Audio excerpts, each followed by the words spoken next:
बिल्कुल ठीक है, बेहतरीन है, बेहतरीन। ठीक है। इंसुलिन जो होती है ना, मैंने इसको इस तरह से बताया था बच्चों को कि इंसुलिन जो होती है वो एडिपोज टिश्यू पे एक्ट करती है। ठीक है, एडिपोज टिश्यू को अगर आप लिपिड कंसिडर करें, ठीक है, जो कि लिपिड ही है, उसको लिपिड कंसिडर करें, तो इंसुलिन क्या करती है, जो लिपोप्रोटीन लाइपेज है, जो लिपिड वाला लाइपेज है, उसको एक्टिवेट करेगी, क्योंकि वो उसी का ही है ना वो। ठीक है, लेकिन जो हार्मोन सेंसिटिव लाइपेज है ना, जो बड़ा सेंसिटिव है, उसको वो इनहिबिट कर देगी। ठीक है, एग्जैक्टली टायरोसिन काइनेज के थ्रू एक्ट करती है। अच्छा जी, पेनक्रेटिक इनसफिशिएंसी क्या करती है, डिक्रीज कर देगी लाइपेज को, डिक्रीज कर देगी लाइपेज को। A female young patient having pervaginal bleed with HB level 4.5, WBC 7,000, raised platelets and bilirubin. On blood smear there was polychromasia and raised retics. Diagnostic investigations will be, अब उसने रेटिक्स भी दिए हुए हैं, सारा कुछ दिया हुआ है, तो हमें पता चल रहा है कि डायरेक्ट पूम टेस्ट करवाना है। ठीक है, और फीमेल पेशेंट पारवजाइनल ब्लीड है। चलो इसके साथ एक कल वाला एमसीक्यू रिपीट करते हैं। एक फीमेल पेशेंट है, उसमें पारवजाइनल ब्लीड है और उसमें वेजिकल्स आ रहे हैं, उसमें वेजिकल्स आ रहे हैं, तो कौन सी डिजीज होगी जो कल क्लास में थे, काइंडली बताएं। Gestational trophoblastic Gestational disease. trophoblastic disease. Amazing amazing amazing doctor Rehan, हाँ डॉक्टर सुशीला, बहुत जबरदस्त। गेस्टेशनल ट्रोफोब्लास्टिक डिजीज, ठीक है जी। ठीक है, ट्रोफोब्लास्ट को एक आप वेजिकल कंसिडर करें तो उसमें जो है ना वो वेजिकल्स आते हैं वेजाइना के थ्रू जो है ना, तो गेस्टेशनल ट्रोफोब्लास्टिक डिजीज। ठीक है, ये देखें हमारे आज जो है कल वाले काफी एमसीक्यूज जो है हमने रिकॉल किए हैं, अभी आगे भी हो जाएंगे वो, तो आधा पेपर तो कल वाला जो है वो दोबारा हो जाएगा।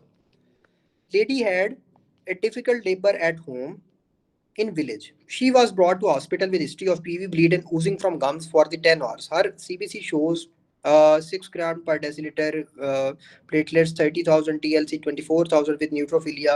The peripheral smear shows blur cells. यार ब्लर सेल्स से तो वैसे मैं कहता होता हूँ कि जो सिनेरियो वाले एमसीक्यूज होते हैं वो आसान होते हैं, क्योंकि उसमें बहुत सारी चीज़ें दी होती है, तो कोई एक चीज़ आपके क्लिक कर जाती है। तो ब्लर सेल से मेरे तो ज़हन में आ गया ये क्या है, लेकिन आपको अगर नहीं आया तो वो डिजीज है जो हर चीज को ब्लर कर देगी। ठीक है, जो हर चीज को ब्लर कर देगी। ब्लर क्या, अंधाधुन हर चीज, अंधाधुन हर चीज रेज्ड हो जाएगी, हर चीज अंधी हो जाएगी। कोई ड्राइवर जो है जब अंधा होता है तो वो बहुत तेजी से गाड़ी चलाता है ना, तो हर चीज ज्यादा हुई होगी, हर चीज हाई हुई होगी। ठीक है, तो वो कौन सी एक ही डिजीज है ब्लड की जिसमें हर चीज आई हुई होती है। ठीक है, डीआईसी फाइब्रिन डिग्रेडेशन प्रोडक्ट्स होते हैं उसमें, पीटीए पीटीडी ज्यादा होता है, टीएलसी ज्यादा होता है, हर चीज रेज्ड होती है। DIC is the answer. Spinal cord damage below the level of lesion, pain and temperature intact, but what is seen ipsilaterally below lesion? ठीक है, ipsilaterally below lesion आपको क्या आएगा,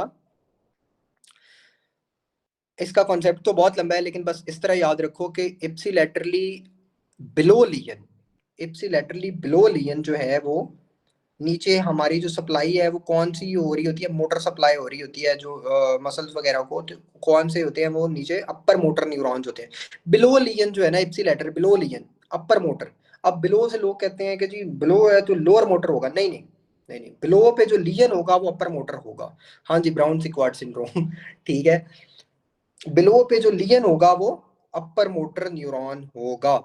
ठीक है, मैंने जब शुरू में ये वाला कॉन्सेप्ट लिया था ना ब्राउन सिक्वार्ड सिंड्रोम का, तो मुझे जो है वो ब्राउन सिक्वार्ड बहुत अच्छा याद हो गया, और जब एग्जाम में देने गया तो मुझे जो है ये भूल गया कि वो क्या था, अपर था या लोअर था। ठीक है, कॉन्सेप्ट उस वक्त बड़ा ताज़ा, बड़ा अच्छा, मैं बड़ा खुश। तो बस अगर आपको कॉन्सेप्ट याद रहता है या नहीं रहता, ये चीज़ याद रखनी है कि बिलो द लेवल ऑफ लियन हम सोचते हैं कि नीचे वाली चीज़ तो लोअर है, लेकिन लोअर नहीं होगी, अपर होगी। ठीक है जी, अपर होगी, बस इतनी सी बात याद रख लो। ठीक है, तो आपका नंबर पक्का है। वहां पे आपसे उसने इसके डिटेल नहीं पूछनी, उसने सिर्फ ये question as it is same stem के साथ दे देना। Anti gravity muscle which stabilize you when you stand are controlled by. ठीक है, एंटी ग्रेविटी मसल जब आप खड़े होते हो तो जो आपको स्टेबल करते हैं, तो वो कौन कंट्रोल करता है, वो स्पाइनल कॉर्ड कंट्रोल करता है। फिर एक कल एक एमसीक्यू था जो हम रिवाइज कर लेते हैं कि जो है पोस्चर मेंटेनेंस, पोस्चर मेंटेनेंस मैंने आपको बताया था, वैसे तो पोस्चर मेंटेनेंस, हाँ जी, प्रोप्रियोसेप्शन, सेक्शन, वाह जी, ऑप्शंस भी, हाँ जी बिल्कुल ठीक है डॉक्टर साहब, आ रही है जी, प्रोप्रियोसेप्शन वाला था एक एमसीक्यू। ठीक है, उसमें पोस्टर मेंटेनेंस का उसने पूछा हुआ था, और ऑप्शन में जो आंसर था वो प्रोप्रियोसेप्शन था। ठीक है, पी से प्रोप्रियोसेप्शन, पी से पोस्टर मेंटेनेंस। ठीक है, अच्छा, patient at RTA does not know recent events, ये कल वाला ही एमसीक्यू है। रीसेंट इवेंट्स उसको नहीं याद, पुराने उसको स्कूल की बातें याद है, तो हिप्पोकैम्पस जो है ना, उसको जो स्कूल का कैंपस है वो याद आता है। ठीक है, तो हिप्पोकैम्पस में मसला है, स्कूल का कैंपस उसको याद है, नई बातें उसको नहीं याद। स्कूल का कैंपस जब याद आता है तो फिर हिप्पोकैम्पस में मसला होता है। ठीक है जी, सबको क्लियर है? Yes sir. चले, जबरदस्त इनके साथ जबरदस्त। आपने प्रीवियस पेपर में क्या डिस्कस किया था वो मिस हुआ है 121 एमसीक्यू के साथ। 120 121 डायरेक्ट होम्स टेस्ट है। अच्छा, हाँ जी, वो उसमें मैंने बताया था कि ये इसमें था फीमेल यंग पेशेंट हैविंग पर वेजाइनल ब्लीड। तो ये तो डायरेक्ट होम टेस्ट का है, लेकिन मैंने कहा था कि एक सिनेरियो गायनी से रिलेटेड आता है कि जिसमें पर वेजाइनल ब्लीड के साथ वेजिकल्स भी जो है वो ऊज आउट हो रहे होते हैं, वेजिकल्स भी निकल रहे होते हैं वेजाइना से। तो उसमें जो वेजिकल्स को आपने कंसिडर करना है वो एक ट्रोफोब्लास्टिक टिश्यू है, तो उसमें जो डिजीज होगी वो गेस्टेशनल ट्रोफोब्लास्टिक डिजीज होगी, GTD. GTD limbic system is associated with, वो जो पापा सर्किट वो एक बनता है, पापा सर्किट, ठीक है, उसमें जो लिम्बिक सिस्टम है उसकी एसोसिएशन पूछी हुई तो वो थैलेमस के साथ होती है। ठीक है जी। Tremors before skilled movements is initially present on which area? Frontal के जो पीछे वाला होता है ना, प्री फ्रंटल कॉर्टेक्स। ठीक है जी। बिफोर स्किल्ड मूवमेंट्स जो ट्रेमर्स होते हैं ना, ठीक है, वो किस एरिया की वजह से होते हैं? जो प्री फ्रंटल कॉर्टेक्स की वजह से होते हैं। ठीक है, ट्रेमर्स बिफोर स्किल्ड मूवमेंट्स, कोई भी स्किल मूवमेंट करने से पहले जो ट्रेमर्स होते हैं वो इनिशियली प्रेजेंट किस एरिया पे होते हैं?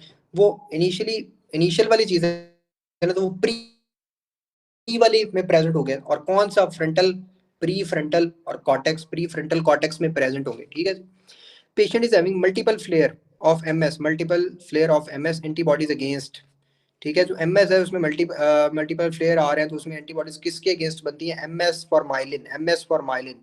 ठीक है, या जो डीएचक्यू टीएचक्यू कर रहे हैं तो वो माई एमएस से याद रख ले, माइलिन एमएस। ठीक है, माई एमएस जो बिल्कुल अच्छा नहीं होता, माई एमएस माइलिन। ठीक है जी, माइलिन, माइलिन, माई एमएस।